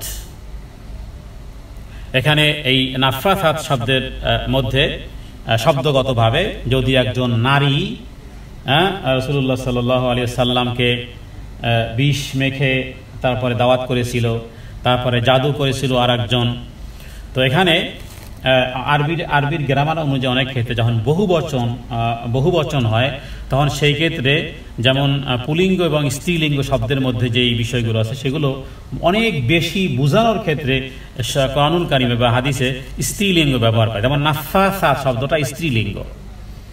আর এখানে আরো এক ধরনের আছে যে একমাত্র পৃথিবীতে মানুষ আসে কাদের মাধ্যমে? আল্লাহ তাআলা মানে হাওয়া আলাইহিস সালামের মাধ্যমেই তো 20 জোড়া সন্তান হয়েছিল আদম আলাইহিস সালাম। আদম আলাইহিস সালামের মানে ইতে পাওয়া যায় যে আদম আলাইহিস সালামের 20 জোড়া সন্তান হয়েছিল, তার মানে মোট 40 জন, 20টা ছেলে 20টা মেয়ে। যদি এগুলো ইসরায়েলি বর্ণনা কোরআন হাদিসে এভাবে স্পষ্ট করে পাওয়া যায়, তারপরও সাংঘর্ষিক নয়, কারণে বললাম যে আদম আলাইহিস সালামের মোট 40 জন সন্তান, 20 জোড়া। তো এই জোড়ার সাথে ওই জোড়া এইভাবে বিবাহ দিত তখন। তো নারীদের মাধ্যমে মূলত তাহলে এই যে 40টা সন্তান আসলো কার পেট থেকে এসেছে? হাওয়া আলাইহিস সালামের পেট থেকে এসেছে। তো তার মানে পিছনে কে? পিছনে নারী। বহুবচনের পিছনে আসলে কে? যদি আমরা সার্চ করি যে বহুবচনের পিছনে কে, বহুবচনের পিছনে নারী। তো এখানে এটাও একটা যে নাফফাসাতি শব্দটি স্ত্রীলিঙ্গ, এর দ্বারা এক ধরনের ব্যাপকতা বোঝানো হয়েছে। তাছাড়া আরো বেশি কিছু বিষয় আছে যে অধিকাংশ ধোঁকা বা প্রতারণা, এমনকি বর্তমানে হাইজাক বলেন, ছিনতাই বলেন, এই ক্ষেত্রেও নারীদেরকে এক ধরনের টোপ হিসেবে ব্যবহার করা। খারাপের ক্ষেত্রে তো নারীদেরকে ব্যবহার করা হয়। আমাদের দেশে 4 আনার একটা চকলেট কিনতে গেল, 4 আনার চাটনি কিনতে গেলেও সেখানে উলঙ্গ নারীর ছবি টানিয়ে রাখা হয়েছে, বা ওই আচারের প্যাকেটের মধ্যে নারীর ছবি, নায়িকার ছবি দিয়ে রাখা হয়েছে। প্যাকেটের এই বড়ই আচার, এই আচারের দাম কত? 1 টাকা। তো এখানেও নারী। তো এটা একটা পণ্য, এটা ব্যবহার করা হচ্ছে তারা তাদের পণ্যকে অধিক বিক্রির জন্য হোক অথবা যে কোনো পারপাস হোক না কেন, নারীকে পণ্য হিসেবে অথবা নারীকে টোপ হিসেবে বিভিন্ন ভাবে ব্যবহার করা হয়। আমরা বাংলাদেশিরা খুব ভালো করে জানি বিষয়টি। এভাবে করে এই শব্দের মধ্যেও আছে যেই পরিমাণ অর্থ আর যেই পরিমাণ শামিল, সারা জীবন গবেষণা করেও কখনোই শেষ করা যাবে না। আমরা সর্বশেষ আয়াত পাঠ করব সূরা ফালাকের। অমিন শাররি হাসিদিন ইযা হাসাদ, অমিন শাররি অমিং একফা গুন্না, কারণ নুন সাকিনের পরে শিন এসেছে। হাসিদিন, হায় কেন টান দিলাম? আলিফ সাকিন ডাইনে জবর থাকার কারণে টান দিয়েছি। ইদা, ইদা কেন টান দিলাম? আলিফ সাকিন ডাইনে জবর। তাহলে ওই কথাটি আমি যেটা একশ্বাসে আমি শুনতে চাই, সে বিষয়গুলো কোরআনুল কারীমের প্রতিটি আয়াতের সাথে এসে লাগবে।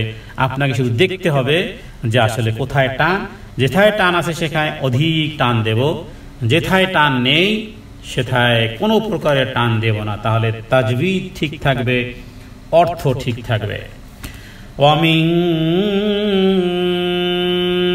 শাররি হাসিদিন ইযা হাসাদ। অমিন এবং অ মানে এবং, মিন মানে থেকে, এবং থেকে, শাররি অনিষ্ট, হাসিদিন, হাসেদ শব্দের অর্থ হলো হিংসুক। হিংসুক মানুষের, আমাদের প্রত্যেকের মধ্যে কিন্তু হিংসা আছে, জানেন তো? হ্যাঁ, প্রত্যেকের মধ্যে কিন্তু আমাদের এই হিংসা আছে। ভালো কাজে হিংসা করা যাবে, খারাপ কাজে হিংসা করা যায় না। যেমন কোনো ব্যক্তি অধিক কোরআন কারীম তেলাওয়াত করে, অধিক দান সাদকা করে, আপনি তার সাথে হিংসা করবেন কিভাবে? যে ওর সাথে হিংসা করে আমিও বেশি তেলাওয়াত করব, আমিও বেশি দান করব, এই হিংসা জায়েজ আছে। লা হাসাদা ফিল ইসনাইন, হাদিসের মধ্যে পাওয়া যায় দুই ব্যক্তিকে ঈর্ষা করা যায়। হ্যাঁ, মানে তো এখানে খারাপ জিনিসগুলো বোঝানো হয়েছে যে হাসিদি মানে হিংসুক, ইদা মানে যখন, হাসাদ সে যখন হিংসা করে, হিংসুকের অনিষ্ট থেকে যখন সে হিংসা করে, এবং হিংসুকের অনিষ্ট থেকে যখন সে হিংসা করে। এখানে কোনো ব্যক্তিকে আল্লাহ তাআলা যাকে অনুগ্রহ দিয়েছেন, শ্রেষ্ঠত্ব বা গুণাবলী দান করেছেন, সেগুলো অনেক সময় দেখে কোনো ব্যক্তি যদি নিজের মধ্যে জ্বালা অনুভব করে এবং তার থেকে এগুলো ছিনিয়ে যাক, তাহলে দ্বিতীয় ব্যক্তিকে দেয়া হোক অথবা কমপক্ষে তার কাছ থেকে এগুলো ছিনিয়ে নেওয়া হোক, এই জাতীয় মনোবাসনা হৃদয়ের মধ্যে আসে। কে আনে? মিস্টার ইবলিস আনে।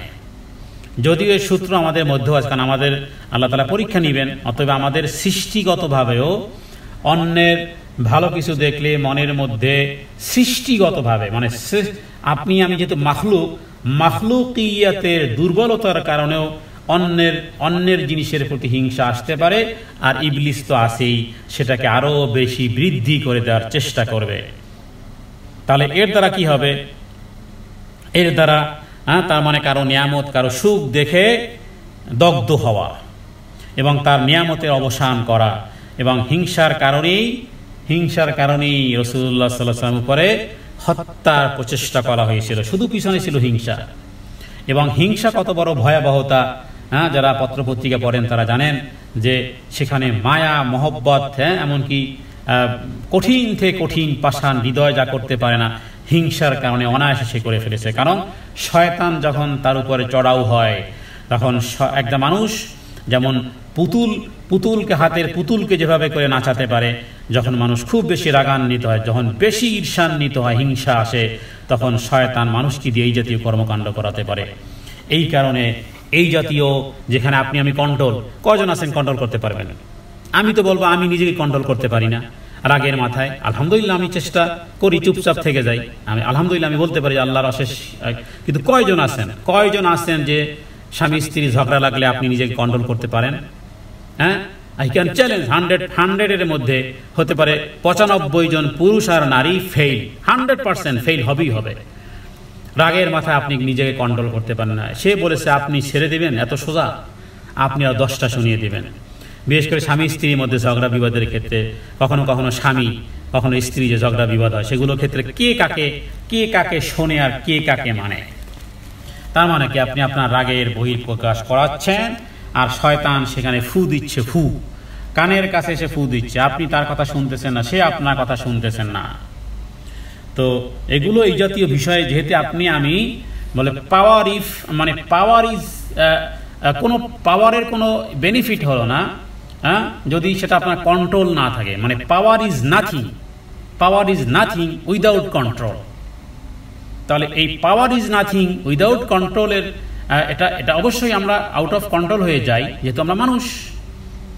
কেউ যদি জোরে একটা আপনার পিঠে মনে করেন এমন একটা বক্সিং লাগিয়ে দিয়েছে, তো আপনি সাথে সাথেই তো ব্যথায় আপনি চিৎকার করে উঠবেন, কারণ আমাদের ধারণ ক্ষমতার বাইরে। হ্যাঁ, একটা পিঁপড়ার কামড় সইতে পারবো আমরা? একটু রৌদ্র সইতে পারি না, একটু ঠান্ডা সইতে পারি না।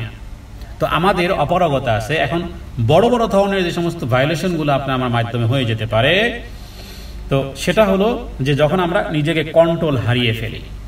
তো এই পাওয়ার ইজ নাথিং হয়ে যাবে যখন আপনি আমি উইদাউট কন্ট্রোল। এখন এই জাতীয় বিষয়গুলো রবের কাছে পানাহ চাওয়ার মাধ্যমে আল্লাহ তাআলা আশা করা যায় যে আপনার হিতাহিত জ্ঞান ঠিক রাখবেন। আপনি হয়তোবা শরিয়া মোতাবেক চুপ কোয়াইট হয়ে যাবেন। হাদিস যদি জানা থাকে, ফজিলত যদি জানা থাকে, ঠিক আছে, ও বক বক যা করে করুক, আমি কানে তালা দিলাম, তার কানে তালা দিই, আমি এখান থেকে চলে গেলাম। তো এগুলো বিভিন্ন রকমের অনিষ্ট থেকে এখানে বলা হচ্ছে যে রাসূলুল্লাহ সাল্লাল্লাহু আলাইহি ওয়াসাল্লামকে ইহুদিরা, মুশরিকরা, মুনাফিকরা ইসলামের নিয়ামত দেখে তারা এই অনলে দগ্ধ হতো। এবং হিংসা এমন এক জিনিস যে আপনার এসি চলতেছে, আরাম আয়েশে আছেন, কিন্তু আপনার হৃদয়ে জ্বলতেছে আগুন। যখন এই রকমের অন্যকে নিয়ে, অন্যের বিষয়ে মাথা ব্যথা উঠেছে, আপনার অন্যের সুখ শান্তি দেখে এপিট ওপিট করতেছেন, রাত্রে ঘুম আসতেছে না, তার মানে সূরা নাস আর সূরা ফালাকের ডোজ, অ্যান্টিভেনাম, অ্যান্টিভাইরাস, এই মেডিসিন, এই অ্যান্টিবায়োটিক যদি আপনি গ্রহণ না করেন, সারা রাত ঘুমও গেল, শান্তিও গেল, সুখও গেল, সামনে আরো ভয়াবহ আরো কিছু ঘটতে পারে আপনার মাধ্যমে। আপনি এখন ভয়াবহ পরিস্থিতির মধ্যে, রেড অ্যালার্টের মধ্যে আছেন। এই কারণে গ্যাপ টু গ্যাপ আমরা গতকালকে আলোচনা করেছি হাদিস থেকে, হাউ মেনি টাইমস রাসূলুল্লাহ সাল্লাল্লাহু আলাইহি সাল্লাম 11 টাইমস এভরি ডে পড়তেন সূরা নাস আর সূরা ফালাক। তাহলে 24 ঘন্টাকে আপনি 11 টাইমস দিয়ে ভাগ দিয়ে দেখেন তো কতটা ডিস্টেন্স হয়, how many hour distance between সূরা নাস আর সূরা ফালাক, first read and last read. তো আমি তো 12 ঘন্টা কি মাসের পর মাস হয়ে যায় শুধু দৌড়াই অন্যদিকে, সূরা নাস ফালাকের সাথে সম্পৃক্ততা নেই। এখানে আল্লাহ তাআলা যাবতীয় বিষয়গুলো দিয়েছেন, তিনিই সৃষ্টি করেছেন, তিনিই চাচ্ছেন যে বান্দা এগুলো দিয়েই আবার আমার কাছে রিটার্ন আসো, এগুলো দিয়ে আবার আমার কাছে রিটার্ন আসো, আমি তোমাকে প্রোটেক্ট দেব। রাসূলুল্লাহ সাল্লাল্লাহু আলাইহি ওয়াসাল্লাম যদি পড়তে পারেন, আপনি আকাশে ইবলিস আলাইহিস সালাম, আসমানে পর্যন্ত এই ইবলিস আদম আলাইহিস সালামকে ধোঁকা দিয়েছে। তো এগুলো আসমানে যেমন বলা হয় যে সবচেয়ে প্রথম পাপ কি ছিল আসমানে, জান্নাতে, আমি কথাটা বলি, পৃথিবীতে সর্বপ্রথম পাপ কি ছিল? এই কোশ্চেন যদি আমরা কোরআন সুন্নাহর দিকে সার্চিং করি যে হে কোরআন, হে হাদিস, বলো তো পৃথিবীতে সর্বপ্রথম পাপ কি ছিল, তাহলে কোরআন বলতেছে যে পৃথিবীতে সর্বপ্রথম যে পাপটি সংগৃহীত হয়েছিল পৃথিবীতে আল্লাহর আসমানের নিচে আর জমিনের উপরে, এই পৃথিবীতে যেই প্রথম মহাপাপ এবং প্রথম যে হারাম কাজটি ঘটেছিল সেটি ছিল হিংসা। কে করেছিল? আদম আলাইহিস সালামের 2 ছেলে হাবিল এবং কাবিল। কাবিলে হিংসা করেছিল হাবিলের উপরে। হিংসার ফলশ্রুতিতে আকলিমাকে বিবাহ করা নিয়ে, যেটা নিজের সৎ বোনকেই বিবাহ করতে চাইল কাবিল, অথচ এবছরের ছেলে আর বছরের মেয়ে বিবাহ হবে হিসাবে, আকলিমার বিবাহ হবে হিসেবে হাবিলের সাথে। কিন্তু কাবিল বলল যে না, আমি আমার সহপাঠী যে ওকে, আমি আমার সহ একসাথে যেহেতু কিন্তু দেখতে সুন্দরী, আমি একেই বিবাহ করবো, তুই কালাটারে বিবাহ কর। আদম আলাইহিস সালাম বুঝালেন যে বাবা আল্লাহর আদেশ এটা, কিন্তু কাবিলের হৃদয় উদ্রেক হলো সর্বপ্রথম হাসাদ, আমিন শাররি হাসিদিন ইদা হাসাদ। এবার এই কাবিল হাসাদের বশবর্তী হয়ে হাবিলকে বলল আমি তোমাকে হত্যা করব। আর হাবিল বলল যে তুই যদি আমাকে হত্যা করস, আমি তোকে হত্যার জন্য হাত বাড়াবো না, তবে আমি চাই আমার সমস্ত অপরাধ পাপ তুই কিয়ামতের দিন নিয়ে উঠবি। বিদায় হাদিস থেকে আমরা জানি যে কিয়ামতের দিন কিয়ামত পর্যন্ত যত হত্যা হবে, নাহক হত্যা, সমস্ত হত্যার একটা গুনাহে জারিয়া কাবিলের আমল নামাতে জমা হবে। আর হাদিস থেকে এটাও জানা গেল, যদি কোনো ব্যক্তি কাউকে হত্যা করে, যে হত্যা হয়েছে, হত্যা যে হয়ে গেছে, এবার তার জীবনে যদি কোনো গুনাহ থেকে থাকে, সেই সমস্ত গুনাহগুলো এবার হত্যাকারীর মাথার উপরে আল্লাহ তাআলা চাপিয়ে দিবেন। তার মানে আমাকে কেউ যদি হত্যা করে, আমার জীবনে কোনো যদি গুনাহ থেকে থাকে, আমার সেই গুনাহগুলো ট্রান্সফার হয়ে যাবে যে আমাকে হত্যা করবে। তো হাবিলের মানুষ হিসেবে হাবিলের জীবনে যদি কোনো গুনাহ হয়ে থাকে, সমস্ত গুনাহ এবার কাবিলের ঘাড়ের উপরে আসে। তাহলে পৃথিবীতে এটাই ছিল প্রথম গুনাহ, যা নাকি আদম আলাইহিস সালামের ছেলে কাবিল করেছিল, এবং সেটা ছিল ভাইয়ের প্রতিহিংসা। তো এখানে বলা হয়েছে হিংসুক যখন হিংসা করে, অর্থাৎ তার মনের আগুন নিবানোর জন্য নিজের কথা ও কাজের মাধ্যমে কোনো পদক্ষেপ নেয় তার হিংসাকে প্রকাশ করা, এবং সেই অবস্থায় তার অনিষ্ট থেকে বাঁচার জন্য মহান আল্লাহ সুবহানাহু ওয়া তাআলার কাছেই পানাহ চাওয়া হয়েছে। হযরতে জায়েশ থেকে একটি হাদিস রয়েছে, উবাই ইবনে কাব রাদিয়াল্লাহু তাআলা আনহু বলেন যে হযরতে ইবনে মাসউদ রাদিয়াল্লাহু তাআলা আনহু এই দুটি সূরাকে, সূরা নাস এবং সূরা ফালাককে এতটাই গুরুত্ব আরোপ করতেন যে এটা আমাদের সকাল সন্ধ্যার মানে এক ধরনের রক্ষা কবচ, এবং গুরুত্ব আরোপ করতে গিয়ে তারা মানে এইভাবে বলতেন যে এটা মনে হয় কোরআনুল কারীমের আয়াত না, কারণ কোরআনুল কারীমের আয়াতের তো তেলাওয়াতের একটা হক আছে। মানে সূরা নাস আর সূরা ফালাককে তিনি আলাদা করে মনে করতেন যে এটা যেহেতু জিবরাইল আলাইহিস সালাম রাসূলুল্লাহ সাল্লাল্লাহু আলাইহি ওয়াসাল্লামকে শিখিয়েছেন, তো যেহেতু এই কারণে এটাকে কোরআনুল কারীমের সূরা বলতেন না। কে? আব্দুল্লাহ ইবনে মাসউদ রাদিয়াল্লাহু তাআলা আনহু, তিনি সূরা নাস ফালাককে মনে করতেন যেটা কোরআনের অন্তর্ভুক্ত না, এরকমের। এটার একটা ভিন্ন দৃষ্টিকোণ থেকে। যাই হোক, তো আমরা কুল আউযু বিরাব্বিল ফালাক এবং কুল আউযু বিরাব্বিন নাস, সেটা কোরআনেরই সূরা, সহিহ বুখারী সহ বিভিন্ন হাদিসে আমরা পেয়েছি। আর রাসূলুল্লাহ সাল্লাল্লাহু আলাইহি ওয়াসাল্লাম তিনি এইগুলো তেলাওয়াত করতেন, এবং সহিহ মুসলিমে উকবা ইবনে আমের থেকে বলা হয়েছে যে তোমরা কি দেখো না যে যেই রাতে আমার উপরে এমন কিছু আয়াত নাজিল হয়েছে যা কখনোই নাজিল হয়নি, এবং যেদিন নাজিল হয়েছে সূরা নাস আর ফালাক, সেদিন থেকে রাসূলুল্লাহ সাল্লাল্লাহু আলাইহি ওয়াসাল্লাম মৃত্যুর আগ মুহূর্ত পর্যন্ত সূরা নাস আর ফালাক সূরা ছাড়েননি। বাকি সূরা নাস ফালাক নাজিল হওয়ার আগে নবীজি আল্লাহ তাআলার কাছে অন্য কিছু দিয়ে পানাহ চাইতে, কিন্তু নাস ফালাক আসার পরে নবীজি আর অন্য কোনো দোয়া করেননি, বরং নাস ফালাক তিনি পাঠ করেছেন। তো এই কারণে সূরা নাস এবং সূরা ফালাক আমরা তেলাওয়াত করব, বিশেষ করে ঘুমানোর আগে এবং ঘুম থেকে ওঠার পরে এবং প্রত্যেক সালাতের পরে।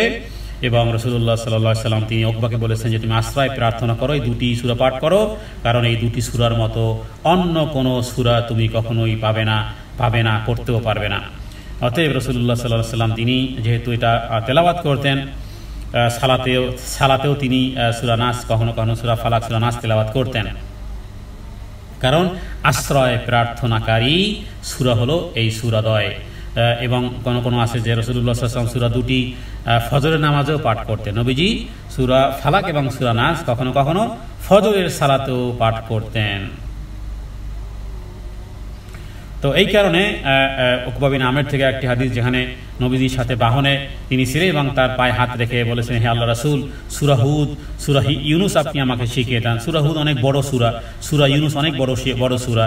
তখন নবীজি বলেন, আরে সূরা ইউনুস, সূরা হুদ, তুমি সূরা নাস আর ফালাক, মানে সূরা ফালাক অপেক্ষা অধিক উপকার দানকারী আর কোনো সূরা নেই। মানে ওই সাহাবীর ছিল যে সূরা হুদ তো অনেক শুনেছি, অনেক ফজিলতপূর্ণ, বা যেই সূরাটাকে নবীজিকে বৃদ্ধপনতা এনে দিয়েছে হাদিস থেকে জানা যায়। তো তার আগ্রহ যে সূরা হুদ আমি শিখতে যাই আর সূরা আনাম শিখতে চাই। তো অনেক বড় দুটি সূরা। তো নবীজি কি বললেন, আরে তুমি তো সূরা ফালাক অপেক্ষা অধিক উপকার দানকারী, কারণ তুমি যেই জন্য শিখতে চাচ্ছ সেটা সূরা ফালাকের মধ্যেই আছে। ইমাম নাসাই এই প্রসঙ্গে হাদিস এনেছেন। এবং একটি হাদিসে রাসূলুল্লাহ সাল্লাল্লাহু আলাইহি ওয়াসাল্লাম চাচা আব্বাস রাদিয়াল্লাহু তাআলা আনহু বলেন যে আমি আপনাকে জানাচ্ছি যে আশ্রয় প্রার্থীদের জন্য এই দুটি সূরার চেয়ে উত্তম কোনো সূরা হে চাচা কোরআনুল কারীমে আর নেই। তার মানে এই দুটি সূরা, এবং সূরা ইখলাসের কথা বলা হয়েছে, যেগুলো আসমানি কিতাবে এই তিনটি সূরার মতো আর একটিও অবতীর্ণ হয়নি। মুসনাদ আহমদের মধ্যে হযরত আলা থেকেও হাদিসে ভাবে বলা হয়েছে। অতএব সূরা নাস এবং সূরা ফালাকের ব্যাপারে একাধিক হাদিস, একাধিক ফজিলতগুলো রয়েছে। আমরা আজকের আলোচনাতে এতটুকুই সংক্ষিপ্ত করেছি, কারণ গতকালকেও এই বিষয়ে কিছু ফজিলতপূর্ণ হাদিস উল্লেখ করা হয়েছে। অতএব রাসূলুল্লাহ সাল্লাল্লাহু আলাইহি ওয়াসাল্লাম যখনই কোনো অসুস্থ হতেন বা কেউ অসুস্থ হতো, তখন এই সূরা অসুস্থতা মারাত্মক হয়ে গেল আউযু বিল্লাহ সহ, বিসমিল্লাহ সহ সূরা নাস এবং সূরা ফালাক পড়ে তারপরে তার শরীরকে স্পর্শ করা হতো। অতএব আমরা সূরা নাস এবং সূরা ফালাককে আমাদের জীবনের যাবতীয় সমস্যার সমাধানে যেন আমরা এই সূরা নাস এবং সূরা ফালাকের মাধ্যমে আল্লাহ তাআলার কাছে আমরা আশ্রয় চাইতে পারি, এবং যেই জিবরাইল আমিন যেহেতু নবীজিকে এই সূরাদ্বয় শিখিয়েছেন, অতএব আমরা যেন সেই আমলটি করতে পারি। আল্লাহ তাআলার কাছে তৌফিক কামনা করি। আমা তৌফিক ইল্লা বিল্লাহ। হাদা মিন্নি ওয়াল ইলমু ইনদাল্লাহ। আল্লাহু আ'লামু বিস-সাওয়াব। ওয়া সাল্লাল্লাহু আলা সাইয়্যিদিনা মুহাম্মাদিন নবিয়্যিল উম্মি ওয়া আলিহি ওয়া সাল্লিম। আসসালামু আলাইকুম ওয়া রাহমাতুল্লাহি ওয়া বারাকাতুহু।